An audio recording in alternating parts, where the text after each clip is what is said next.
So our last student group is from Statia. They are the Strong Teens Against Substance Hazards and Abuse Clark County Prevention Group, and they can introduce themselves as well. Come on up. If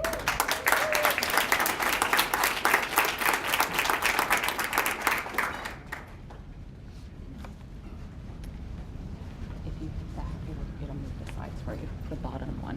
Okay, thanks.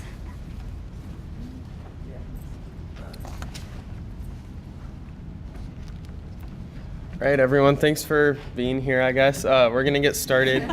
So raise your hand if at some point in your life you have ever dealt with loneliness. So I've dealt with loneliness too, along with 60% of 10th graders in Clark County, according to the 2016 Healthy Youth Survey.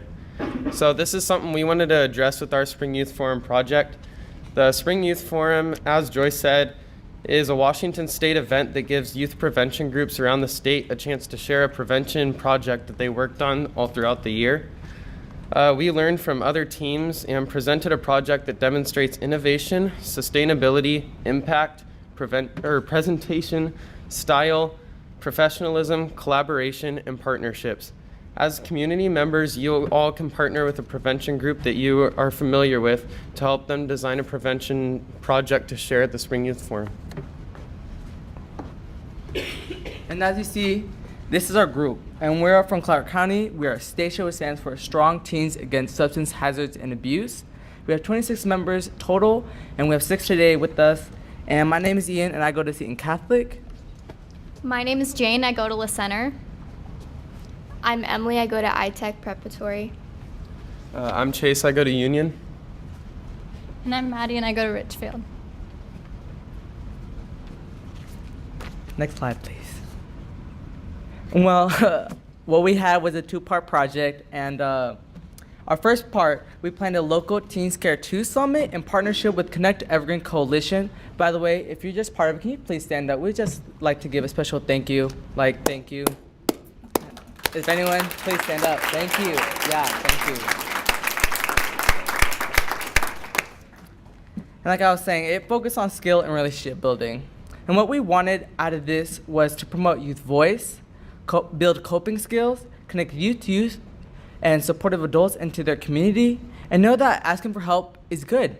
And we wanted a theme to inspire our peers to think about prevention in a different way, to own it. And our theme of the conference was to inspire our peers to own their self-care, their prevention, vulnerability, personality, and just being a resource.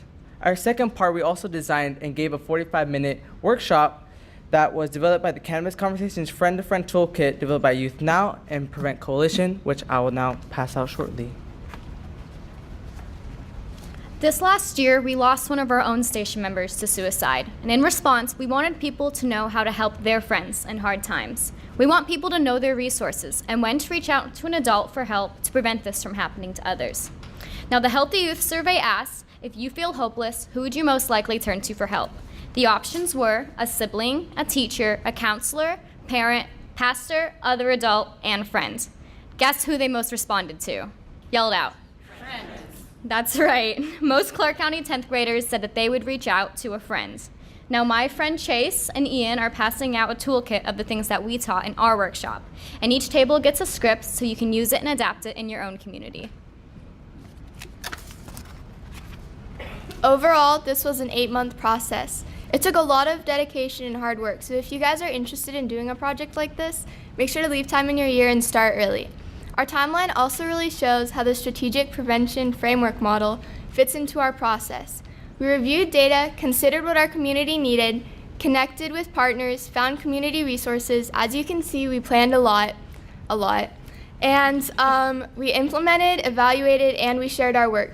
Statia donated 373.5 hours in this total of 8 months, and this doesn't even include the numerous hours that were donated by our partners. So innovation, or what makes our project different than the 50 others that showed at this Spring Youth Forum. Number one, we had a lot of youth voice. We had youth voice in the planning, and we had a lot of youth voice at the event. We built community. We brought schools in from all over Clark County, different schools, middle schools and high schools, to get together and talk about things that they normally wouldn't talk about. We had a variety of learning. Since different people learn in different ways, we had anything from yoga classes to just normal presentations that we had.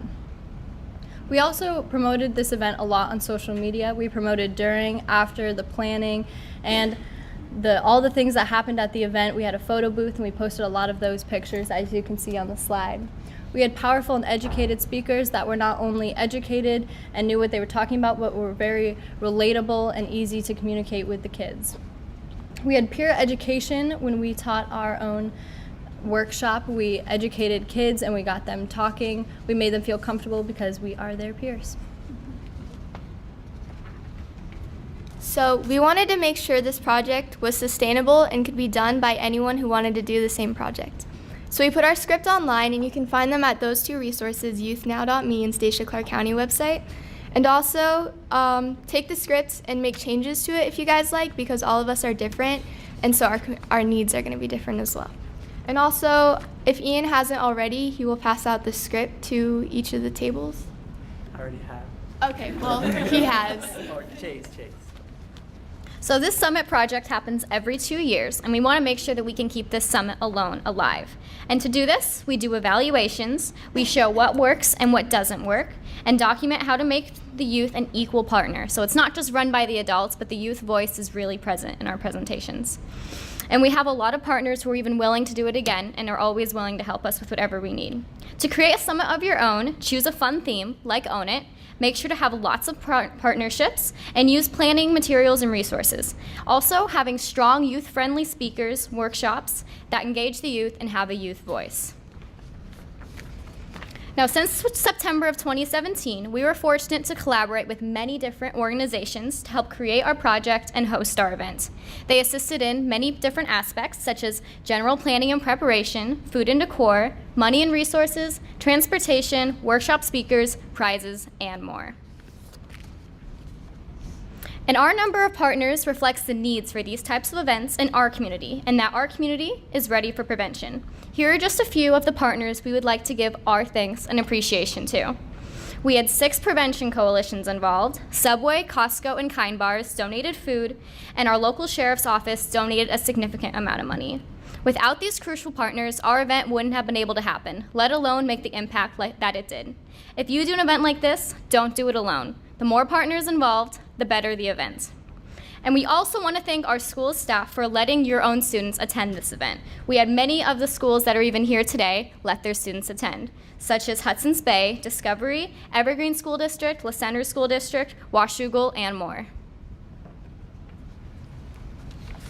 So overall, our summit and workshop had a huge impact on our community. Our mission was not to just give service to our community, but to show everyone else around the state how to use our workshop that we created to impact their community.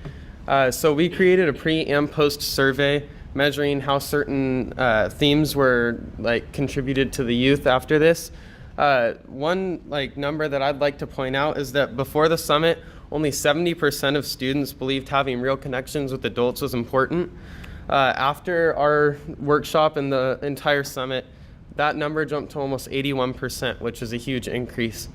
We'd like to thank Connect Evergreen for helping us collect this data based on what we hoped youth would get from it.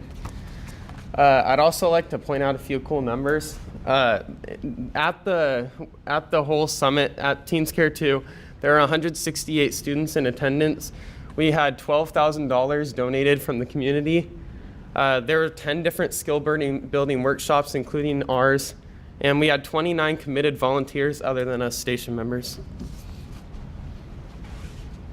Stacia put a lot of hard work into spreading prevention and educating our peers on how to build healthy coping skills and make healthy choices while helping our friends in need. We tried to start a movement to inspire teens to own who they are, which led to our motto, Own It. One of the things that we did in our workshop was encourage people to send a nice text message to someone to let people know that we care.